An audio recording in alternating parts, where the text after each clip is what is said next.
Hi, Aulo. Hey, how you guys doing? All Yeah, good? Your yeah, side? all great. All great, all great. And you? All good, all good. So I'm just gonna start here saying apology if I get some barking because there's a dog just sitting right beside me here. But so Okay. so that's something that might come up, but as you know, she's a little bit agitated, but everything is good beside that. Okay, okay. It's a pleasure for us to have you here. And if you want to speak a little bit about yourself, what are you doing, and what have you done in the previous job, it's a pleasure to hear you. But Well, my name is Aulo Lìcinio. Today I'm an animation supervisor at Framestore. I work in Montreal, Canada, Montreal. I've been working with films at Framestore for the past 5 years and with films VFX for the past 7 years, 8 years. I do go back to a 15 years now in the industry. I'm originally from Brazil and been working there since I started until I moved here to Montreal. So it was like Brazil, did a couple of freelances, worked with advertisement, a lot of games, and then after that, just moved into Montreal and started working with films. It's been quite a fun time there. How did you like? How did you start your career? Like from the day you said, "All right, I want to do this" in your head, till all the things that let's say that happened that you remember about.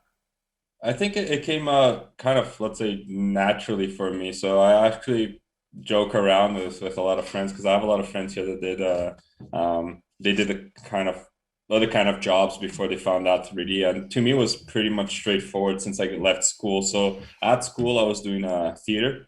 So I was like acting stuff, playing around with scenography, painting around. And this was, I was 14, 15 maybe. Hmm. And then I'd always liked to draw. And then I don't know, I just start, and you just get two things. You're like, what's the middle point? And you're like, oh, wait, there's cartoons. And then I started doing cartoons, started thinking about it. I started using soft image XSI that doesn't exist anymore. So I started playing around with that, but always like thinking, how do I start modeling stuff? How do I do a previs of something for theater, like the stage, the background? And then I slowly went into this part of 3D. And I come from a place called Recife in Brazil. So back in 2006, there was not many companies that were doing 3D over there, Hmm. CG. There was one company that I remember. I was like 15 years old. They did like this kind of they did a short film and they actually won a lot of prizes down in there's this festival in São Paulo called Anima Mundi, and they won a lot of prizes. And I was like, oh, I need to visit them. So I went there with my little drawings portfolio, like with my 3D models that I did, and like, yeah, I Yeah. really want to do this. And they said, well, you have something there, but you could actually get some studies and just develop yourself. And I was like, okay, then there's no school here, so I moved to São Paulo, where I stayed around 7 8 years Hmm. studying animation. So I did a course with Fabricio, your previous interview, and we were actually students together. And yeah, so after that, I'm like, okay, now I learn a little bit more, and then I started just doing a Hmm. little bit of jobs there. I actually ended up teaching at that school for a while, and then did a lot of games advertisement work, and then I moved on to films, as I said, coming here. But that was like the let's say the spark. That was the spark. But it was like, yes, now Let's see. mixing the I'd say what I really liked when I was a kid. yeah, we saw that most of the people who are coming from Brazil started with South America, started with the advertising side of. And do you Yeah. think that it helped you a lot, or It does, because advertisement has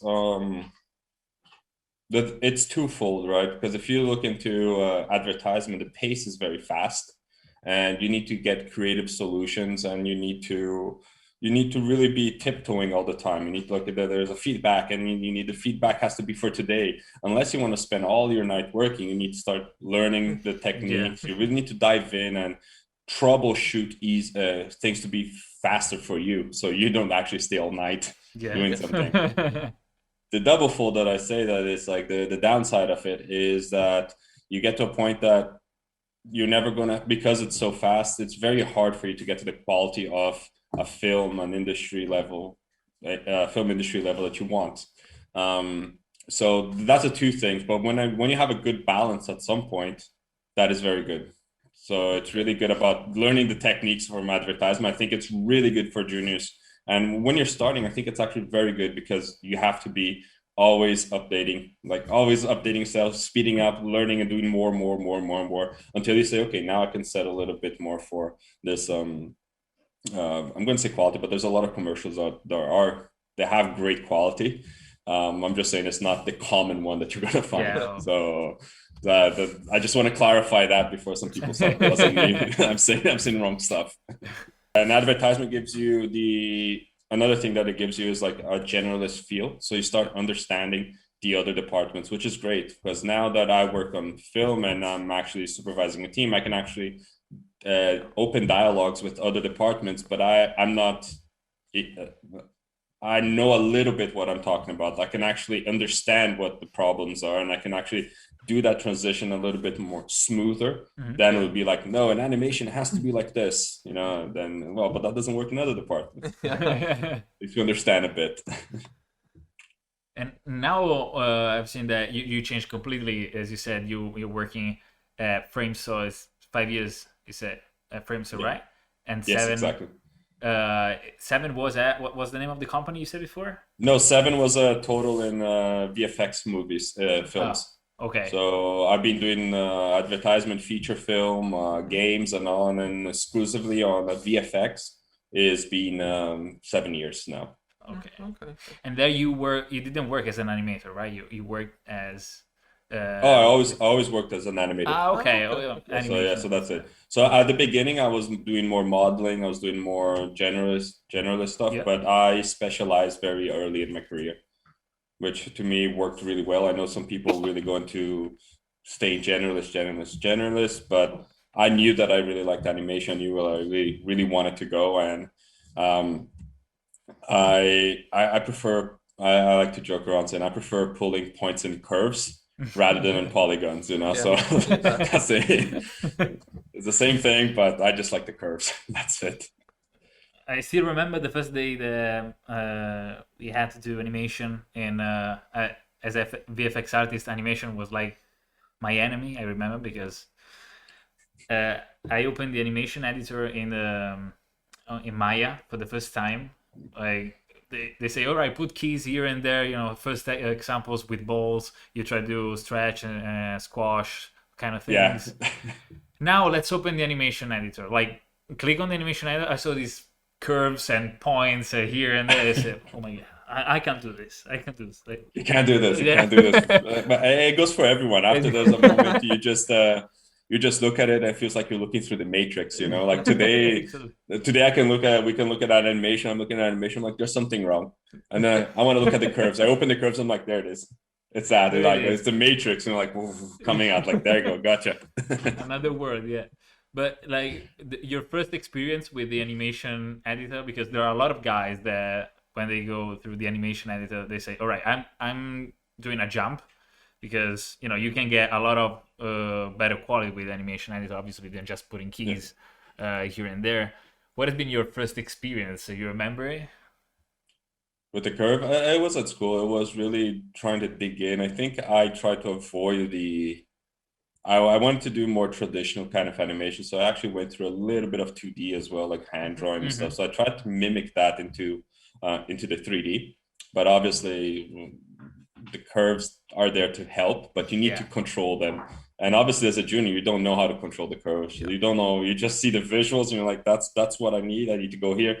But there's a lot of work there.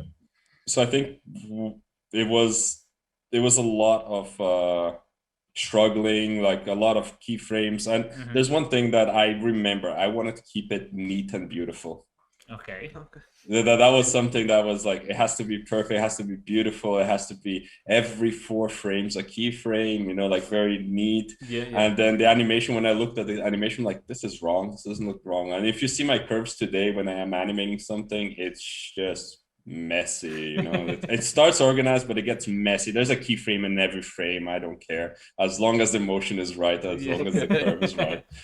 And I think that comes with experience, right? It's just like, oh yeah, I know what I'm doing. This is this and that. But at the beginning was like, no, I'm putting a key on this curve, but it's not on the other curve. So I need to put everything at the same time. It was very cautious.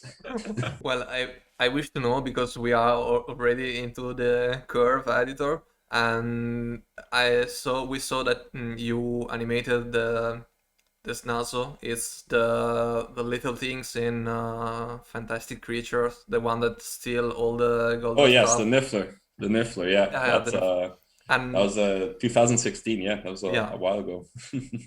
was it a pain to animate something like this, or It was actually I really enjoyed it.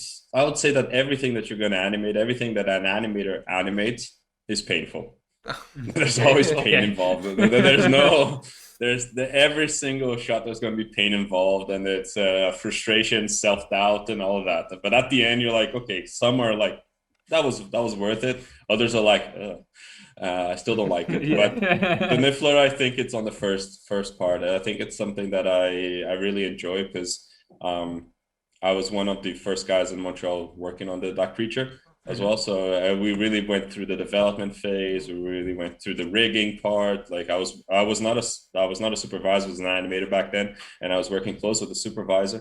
Really trying to get the shapes, the forms, like really made me think about anatomy and the psychology as well, like Yeah, animal psychology, and when to give those kind of staggered move of the yeah. heads, like Yeah. searching for food and getting the right shape of the body, thinking about the skeleton underneath. So it was really mind opening for me. It was pretty intense because beyond all of that, I'm assuming you guys talking about the demo reel that I have up. Yeah. I had the bullet time shot, right? So there is Oh a yeah, when he just okay, yeah, the okay, speeds up. So yeah. she's running away very fast, and then it speeds up. So all of that it was very tricky because of the retime.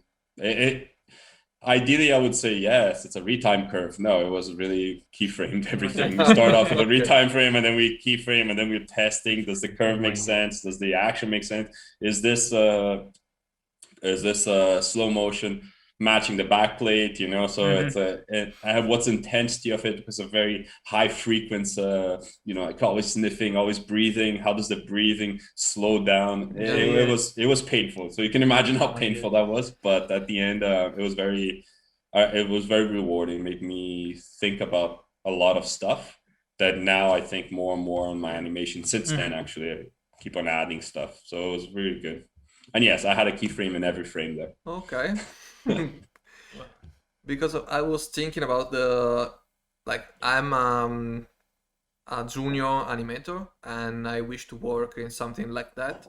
There is something that I can bring with me to learn a little bit faster and deeper on how to animate because it's a fantastic creature. You have no references, you have nothing, and then you have to imagine all of the stuff. I think there's two things there. I think there's the directive to going to a show like that and really shaping up an animation like that. And then there's other point as well that I always try to reference for juniors is really try to stick to the fundamentals, really try to go through that over and over and over. So for example, really, as we were talking before, like really do an exercise every day, think mhm. about what is timing and spacing, what is a squash stretch, what is the curves, how do you achieve something technically, how do you achieve something creatively, and these should be like little sprints, like 20 minutes, half an hour before you start working on something. It's just to warm up and keep you thinking. Do a bouncing ball, just do a bouncing ball normally like you would do, like the viewport Yeah. here and the curves there. And now do it differently, take away the viewport, take away the curves and just do it frame by frame, Okay. because what that's going to force you to start thinking about going forward, going backwards. It just really sets up your brain for an animation perspective of things. And then do the opposite.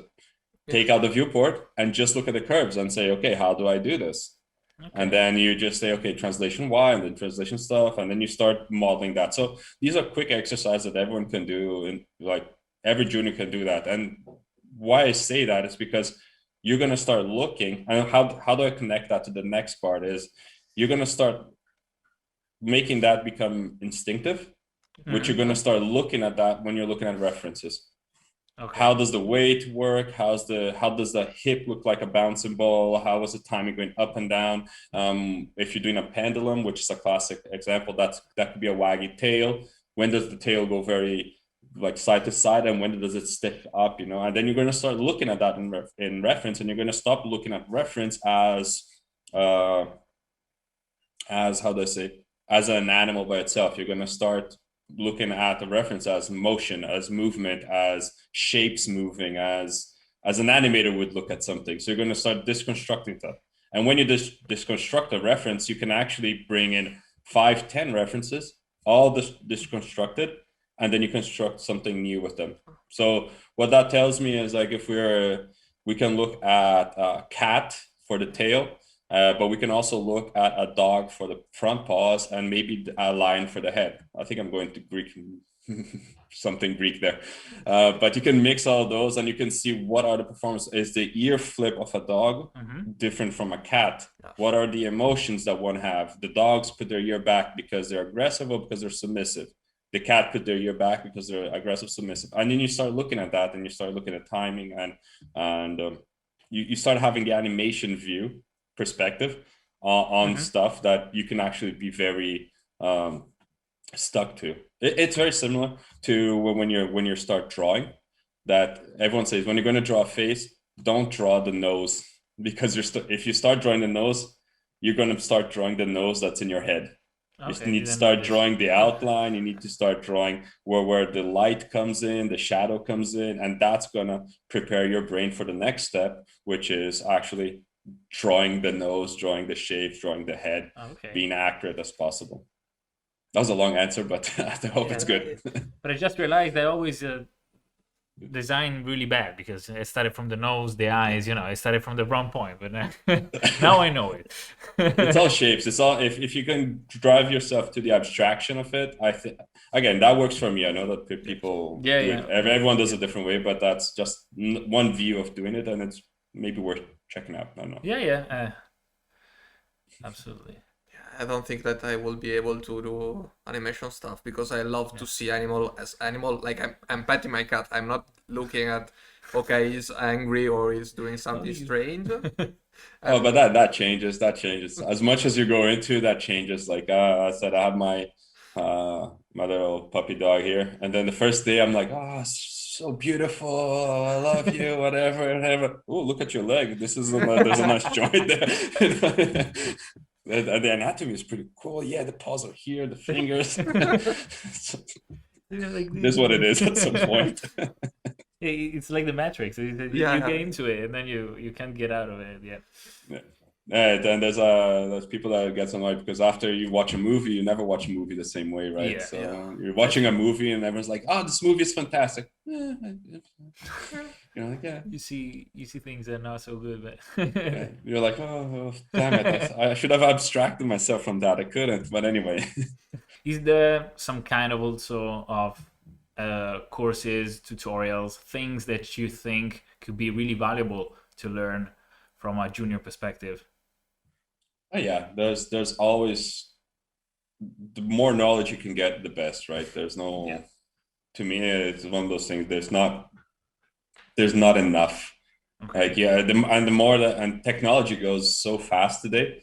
Now even seniors are like, I'm behind. There's nothing I can do. I'm behind everything that comes out every day. There's a new technology, a new plugin, a new something does something.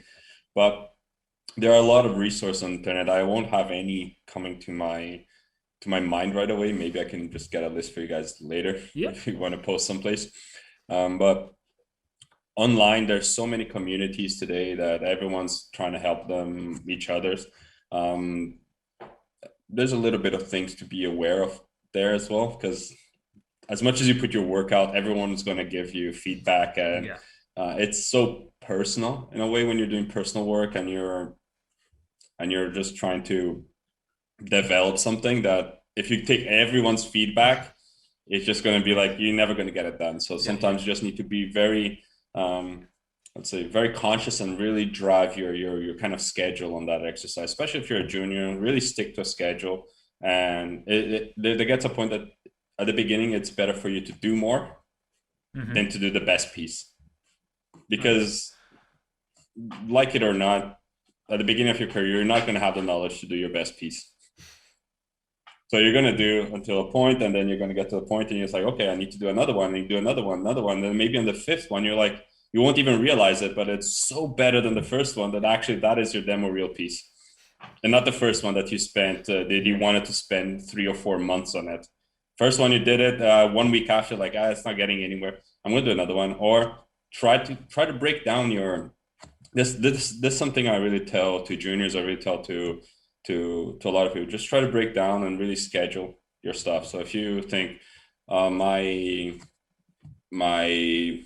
head turn is not good, well, give yourself 1 day to fix that head turn. If it doesn't work, move on. Oh, okay.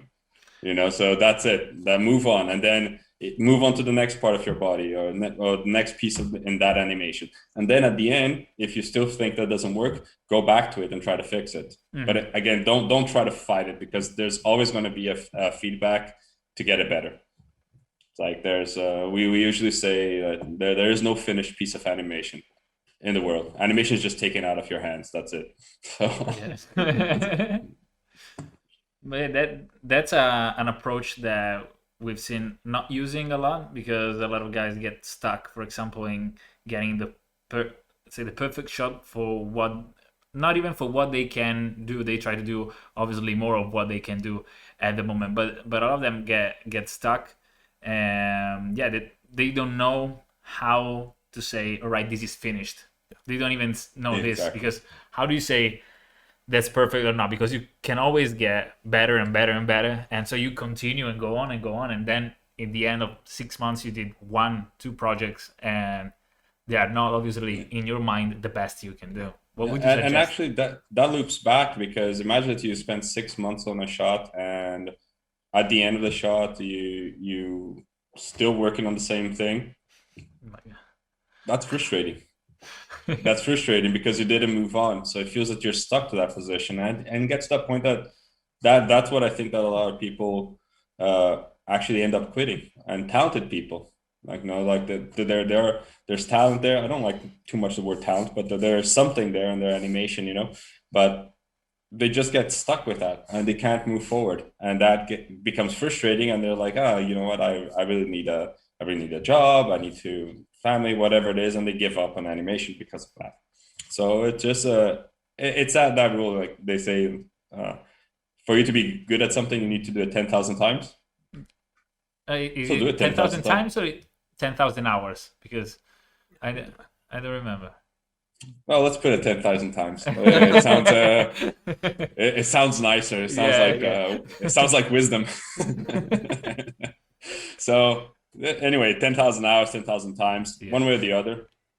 You have to do it. You have to do it differently all the time. Because again, if you put 10,000 hours on the same thing, well, that's actually frustrating, right? So if you do it 10,000 times, 10,000 bouncy balls, you're going to know what a bouncy ball is.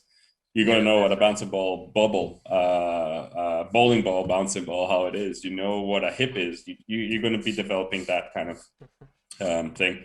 So that's the main thing that I'm saying. Like, if you put a schedule and say, okay, I need to stop this, so I'm going to move on.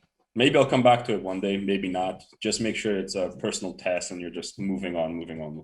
And then if you keep on doing that, I'm pretty sure that in the 6 months, you're going to have a lot of pieces, and at least one of them you're going to be confident enough to say, yeah, that can actually go to my demo reel. I can show this off. Yeah, it's not quite easy to understand when you have to stop, because as a junior you just want to show your best job, your best work. And as I have felt in the past is, okay, maybe if someone is going to give me some feedback is okay to stop, or I can just give it a go and do something else. But working by yourself, most of the time you're struggling with the deadline, with deciding when to just stop and do something else. That is something that is really, really hard, as like if you don't know how long something takes to do, obviously you're just going to be extending. That's I think that something that really helps out is those mini challenges that they have. I won't remember. The only one I remember is the 11-second club that was on a while back, and it's just like every month they give you a line, an audio line, and then you animate to it, and then there's this kind of challenge that they vote to who's the winner, you know, third place, fourth place, nice. 10th place. That's nice. So, and that gives you like a really good like time frame. You have get a month. 1 month, that's it, and then there's a voting part and stuff. So there's a couple of challenges like that. I think there should, if I'm not mistaken, again, I'm just going to the back of my head here, so I might be saying the wrong name.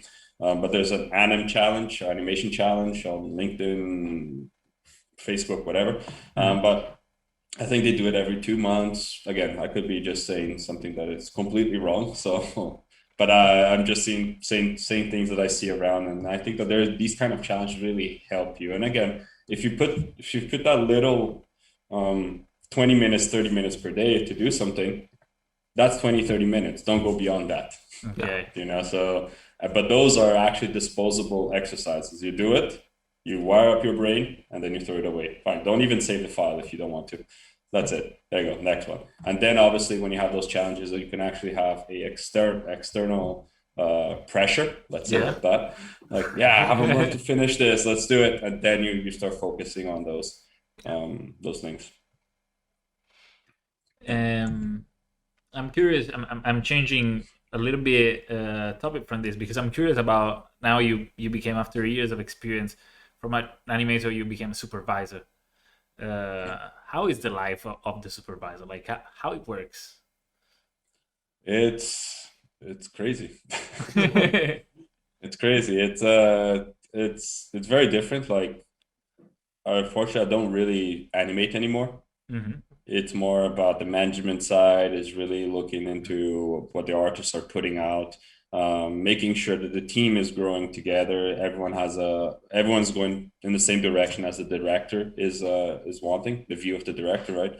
So unfortunately, I don't animate that much, but it's that moment that I can actually say, oh, do this, do that, push this way. And sometimes I get my hands dirty, you know, like I need to do this. I'm showing something, but it's not the core part. It's really about talking to people. It's really about people. So making sure that my team is comfortable and they're working and they have all the support that they need. And making sure that the production side as well has all the information that they need from the animation standpoint. And other departments that we were talking before, sometimes I need to talk with rigging and really chat about this is maybe we need another approach for this kind of setup that we need. Talking to the guys in effects, like, hey, if we, like, we're working on his Dark Materials, the first season, and we're doing the polar bear. And we're really trying to get to know how much can we push the foot inside the snow to give a good print. So I always like going back and forth. Is this enough? No, it has to be deeper. Oh, okay. And then we go and then trying to find out, and then we create those rules and we pass that on to the team as best we can. So that's pretty much the juggling with animation as an animation supervisor. So yeah, it's a big change. It's a big change. You are trying to get yourself some time to animate when you are back home, or just? Oh, it's very hard. It's very hard because I do like animation, but it's just there's so much stuff at home. As I said, like at the same time you want to cook, you want to. I'm checking the dog here. She's like rattling the cage, so there's that as well. And obviously try to do exercise, whatever it is, and then when you see yourself like, oh, I can actually animate, it's like 11 p.m. So maybe tomorrow. You're like, oh, maybe tomorrow, maybe I'll do a little. And one interesting thing, I still do those kind of bouncing balls and stuff like that just for fun. So sometimes it's not going to be every day. I do like once a week. I do this, I do that. I try to do a bouncing ball upside down these days, just for fun, instead of bouncing like this, bouncing upside down just for fun. So yeah, so that's pretty much it. It's hard to find time to animate, but you drag it on a little bit. Yeah, but that's it. You don't want to lose, the skill also, because if you don't do it for a long time, you keep doing it, even if it's simple way, but you keep trying to Yeah, it's two things there. It's like the skill is there's a technical side. Yes, that you can get outdated very quick. Like I've been saying, like right now I can really get there's tools that come out even inside oh, she's crying inside like Framestore that I'm like, oh, What is it? 2 years ago I knew everything. Now I know nothing. What's going on? And there's also the skill set, which is the eye, right? That we were saying, like the animator mind. I think that doesn't go away. That you always keep developing. You always keep like as much like looking at reference. I'm looking way more reference now than I was looking before. Because before I was looking reference for a specific shot. Now I'm looking reference for the whole character, for like the everything that's come. So that kind of skill, it just develops more and more. The technical side, you get outdated quickly, which is you always have to be researching stuff. And as a supervisor, do you work also with juniors, or the most of the people are not juniors, say seniors? Oh, everyone. There's juniors, there's mids, there's seniors. There's my leads as well on the show. So there's all sorts of ranges in the there are people that came just out of school, fresh out of school, and they're still like, wow, overwhelmed with the work. And you really say, no, pace yourself down. Like, it's fine. Just go one step at a time and let's get there. But again, that actually happens with everyone. I'm saying junior now, but that happens with senior, mid, and whatever. Just get into them, you're like, no, calm. Let's go one step at a time. But yeah, so every range we work with. What do you think? You work with them, so you see a lot of juniors also, as you said, by working with them. What are the main struggles that you see them going through when they work as animators? Pacing themselves. It's really and again, this is not only junior. I think that this is something that happens around the globe. It's really knowing to go step by step and trying to find each I'd say, what does that moment on the process, what it needs. For example, if I have a shot that the character is this big, I'm not going to be animating his toes and fingers in the first pass. I want to make sure that everything works first, and then I'm going to go to the next step. So sometimes that kind of overwork, it's just consumes time. And you're like, yo, this could be avoided, because now imagine that you have this little body walking out and you did the toe splay, the toes are working. Great. It's a great piece of animation. But what happens if we need to change the timing of everything? Now the character doesn't go out to the left, goes out to the right. So now we need to change all of those toe things again. So it's those kind of things are just like, this is a really simple example, but it can get very complex. But it's really about pacing, trying to find one step at a time the story behind the shot. It's super hard, because as a VFX, at least I can speak as a VFX artist. Sometimes you just want to develop the smoke on the moon exploding and something like that, but in the end you don't even know if the moon is exploding or there is something else too. And working on your personal project, you are just starting from the little sparks that are in the end of the effects, without even thinking about the main explosion, the main stuff. So exactly. It's like you want to do if you're doing a wave crashing, you want to do the foam before the wave crashing. There you go. So I was like, just like it doesn't work. You have to go from the foundation up. How do you think that I can learn on how to find what is the foundation stuff? It goes to, that's a good question. It goes to the animation principles. It goes to what the shot needs. Again, as I said, if you want to validate a character this big in shot, the body mechanics need to work. So like the story needs to work. That's the first thing. Let me rephrase that. The story, does it work? Is the composition working in screen space? Yes, it is. Obviously, if you're working with games, that counts, it doesn't count. Games, probably you'll be thinking, is the reaction to the joystick, whatever, did I hit the button? Is the reaction going? Is the game designer happy with the choice that I made? And then after that, you're going to be thinking about, okay, the mechanics, is it working? Does the intention of the shot there? Is the the psychology of the character, whatever it is. So you're going to start building it up, and then every single detail is going to go in there. So it's like if I have a shot here and the focus is the face, and even if I have my hands here, I need to be focused here. I need to make sure that this part works before my hands are working. Yeah. So so it goes shot by shot, and I think that these things only come with experience. So it's like looking at the movie, looking at the sequence, like, what do I need to tackle first? I tackle this, and that. Okay, cool. So now, what's the next step? Now, the next step is making sure that the weight is right. Okay, now what's the next step? Next step is making sure that all the contacts with the ground are good. So it depends on shot by shot base, and it comes with experience. Going back to what you said before about working with juniors, seniors, do you also, as a supervisor, have the chance to choose who is going to work with you? Sometimes yes, sometimes no. It depends. Like in a company that has 4 or 5 projects going at the same time, obviously I can't just go and say, hey, I need this guy or that girl. It doesn't work like that. It's more like, okay, do the time align? Is there any... I can obviously say I would love to work with this person because we do really well together. But again, it's not guaranteed. It's just me saying, hey, I would like to work. And then I'm going to get from my boss saying, no. I'm like, okay. And that's it. And that's it, So there's sometimes I would go and say, hey, I would really like to work with this person again. They're very good. Maybe my boss can say, well, great, but she's not available now. She'll be available in 4 months. Okay. I'll take it. The show is 1 year long. I'll take it. So, or it could be like, nope, she's already with someone else. I'm like, fine. It is what it is. So yep. I think that answers. Yeah, no, because we've seen that a lot of artists know each other. The industry, it's in the whole world, but it seems like there are a few. It's not a few people, but everybody knows each other. Yes. As you know, Fabrizio and others knew other artists around the world, and say, "Oh, I just work with this guy and work with another one." So yeah, I was curious because if you can also, yeah, even that, or even like internet, like I heard this guy's name before. Who is it? He did that piece, he did that animation. Wow, that's fantastic.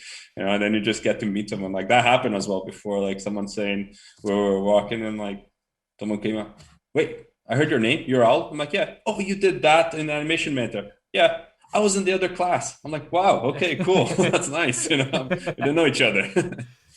So these things happen all the time. Did you have a mentor in the past, like that helped you get through the animation jungle, let's say? Oh, I have plenty of mentors. Okay. I have plenty of mentors. Yeah. So I have lessons from everyone. There's someone that I really look up to. Like I have a couple of, I'll call mentors at work today. Like even a supervisor, I look really up to another supervisor. It's a friend of mine. Actually, it's a supervisor, Laurent.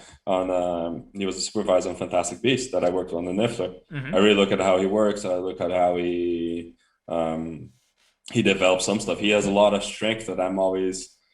It's indirect mentorship, let's say. Maybe he doesn't know. And if he watches this, he's going to learn that. So he owes me a wine because I mentioned his name. But it's I look at him, I look up, and I'm like, okay, oh, that's how you did it, cool. And then I ask questions, and he gives me explanation, and that's great.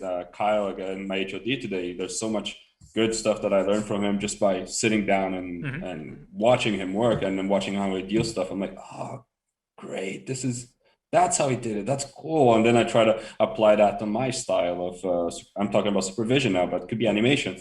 There's an anime, when I was more animating on the floor, I would look into a colleague and I'm like, I really like what this guy does. And I go up and, hey, how did you figure this out? Oh, I did this. Cool. Nice. Take the note. Now I'm going to try to do that next time, so that's cool. So I think there are obviously the mentors that you really need to, the life's going to put in, not life, like you're going to go to school and stuff like that. And there's the other kind of mentorships that it's just like, you just look at the person like, I like how you work. I really value your work. Can I get any information from you? And I think that's something totally valid. That's something really cool, actually. It keeps a nice dynamic between people. And I think it's really natural and nice. So yeah, it's as long as you can get as much as possible from everyone, that the can help you somehow, even indirectly, as you said, that's perfect. Yeah, Why not? it's great, and it just shapes you up on your craft at the end. So it goes back to saying kind of what's saying before. You finish the technique, Yeah, you yeah, learn the yeah, yeah. technique, but then someone comes 100%. out with this mind-blowing technique. You're like, oh, I need to learn that now. And then you disconstruct yourself and you're going to start learning that. And then maybe that works until an extent for you. And then you start blending back to what you had before. And you're like, oh, okay, cool. Now I made my own thing. And then you keep on that loop, right? So it's an interesting process if you break it down like that. Yeah. I wish to know something but it's more regard you as a supervisor. And do you really think that being a junior and I'm a junior, I'm working with you, and I'm coming to your office and I'm asking you something. This is something that you are looking for, so junior can just come to your place and ask for some help, or Yeah. you are mostly too full of work. There's always timing, right? So obviously, life as a supervisor, or even for everyone actually in the studio, when you're in a project and you're crunch mode, it's hectic. It's crazy. Like I sit down at my desk.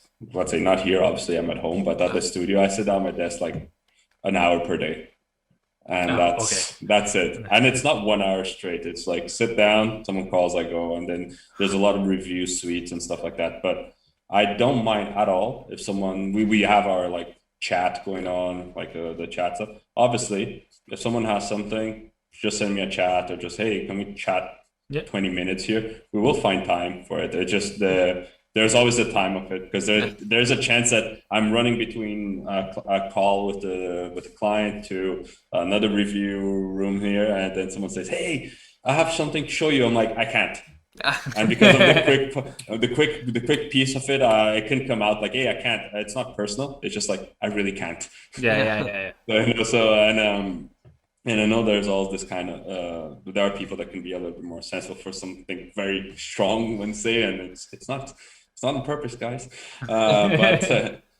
But sometimes that happens. So just send a message. Know the channels. Usually there's a good structure in the team as well. So at least how I like to structure my team is having very solid leads, which leads are just like extension of my knowledge in the show. So I give them all the information that I can. And they're going to be the first people for the team to talk to. So there will be this kind of how to say stairs going up. So the junior people, the mid people, whoever, they can talk to their lead, and if the lead that really can answer, they'll answer right away because they're sitting all together. Yeah. But if they feel like, oh no, that's actually something that Aulo needs to answer, they'll put it on the mark and they say, hey, can we talk next time you're free? Yeah, sure. And then we call in, and if it's something very simple just between me and the lead for him to talk, we'll do that. If not, we just call the artist in and just have a big chat about whatever the shot needs or whatever the need is. And again, there's sometimes that it could be personal that doesn't want to go through the lead. Fine as well. Just send a message, say, hey, I really want to chat with you. Me at least, I would find time. There's no problem with that. Like as I said, my goal is to make sure the team has everything that they need to actually feel safe enough to perform and give out the best shots that they can. So if I say no to no one, I don't think I'm very good at that. So that's it. Yeah, as you said, it's a lot about people. So communication is key aspect there. Doing it the right way is not an easy thing. No, it's not. It's communication all the time, and I think that there are an understanding people understanding a team as well. And again, the same thing between colleagues, right? So if you see your colleague focused on with the headphone, like really in the zone animating, you're not going to tap his shoulder and say, "Hey, how do you do a bouncing ball?" Yeah. What's the work you worked on in the past that you are most proud of, and why also? There's a couple. There's a definitely his Dark Materials, the first season. That I think it was that was my first and a half, let's say, experience as a supervisor. And it was really nice to see the whole team building up to get to the result. I think that the result is really fantastic. And it was really nice. Like I didn't even animate on the show, but it was really nice seeing everyone coming together, bringing their piece together, kind of super happy. So that is something that really sticks to me, like the way we start working with the team and make sure everything worked. Story wise, I would say there's this movie called A Monster Calls. What's the name? A Monster Calls. It's probably in Italian it's different. Yeah, name, probably in so Italian, another name. Right, yeah, I know that in Portuguese from Brazil is completely different as well. So, but it's a story about this. I'm not going to spoil anything. The kid that has an issue and a big tree monster comes to help him out. So it's a very nice story, and I remember animating it, and I was like, okay, this is actually an impactful story that actually I was very happy to animate. You know, it was one of those stories like, actually, this is a story that makes a difference. So that's cool. Nothing against superhero movies. It's just something different that like, okay, this really makes a difference for me. And obviously after that, there was the creature on, as we said, Niffler, and Paddington as well. I worked on Paddington too, and that one was a really good experience for me as well. It was when I say good experience, it was very hard to work on the show. It was a lot of demanding hours. It was hectic, but it was a good experience because it was my role as a lead, and it's a very fun character to animate too. And curiosity on that show, I worked on a shot that took 9 months to finish. One shot. One shot. So I had a shot baby on the show. So that's it. Ooh. But like it's a 9 months. But Yeah, there's a. How long was it? Like, Oh, it was long. I don't even remember now. But 5 seconds, 10 seconds. Oh, more. It was like 30 seconds. Okay. More. Okay. Oh. So it was a big one. Because like if it's 5 seconds, but it takes 9 months, it's just 30 seconds. It was a pretty big one, but it was I think that those projects like really stick out. Obviously, there's much more. There's in games and advertisement as well. Every single show has a little. I want to say a good memory, but it's more like a scar. Yeah. You know? Yeah. Let's keep positive. It's a good memory. And what was the name of the? If you can tell us, because it's out, the movie that took you 9 months to do the shot. It was Paddington 2. It was Paddington. Okay. So yeah, it was Paddington 2. Homework for who watches this video to find that shot and point us what. Exactly. 30 seconds. It's going to be pretty easy to spot. It's a long shot. Yeah. Everything animated was just like, wow, okay, cool. But it was very fun. It was very fun at the end. I was very proud at the end. When I say proud, don't think that I'm saying that the animation is great. I look at the animation today and I cringe. I'm like, oh, no. Why didn't I fix that? You know, but again, the animation will never finish. It's just taken away from you. So, thank you, Aulo, for being here with us. You just gave us a really huge amount of tips and tricks. You also blew our mind, probably. Yeah. So we are down to have another call with you in the future. Thank you. That sounds great. I'm really happy that it helps. You feel mind blowing. That's a good thing. And I just want to say like thank you for the invite. It's been very nice chatting with you guys. Best luck getting in the junior career. Junior career, that sounds wrong, but yeah, the career starting as a junior. And yes, it's a very nice initiative from you guys. So I just want to say congrats, keep on the good work, and it's very nice. It's been very nice to chat today. Bye, Aulo. Bye. Thank you. Cheers. Have a good one.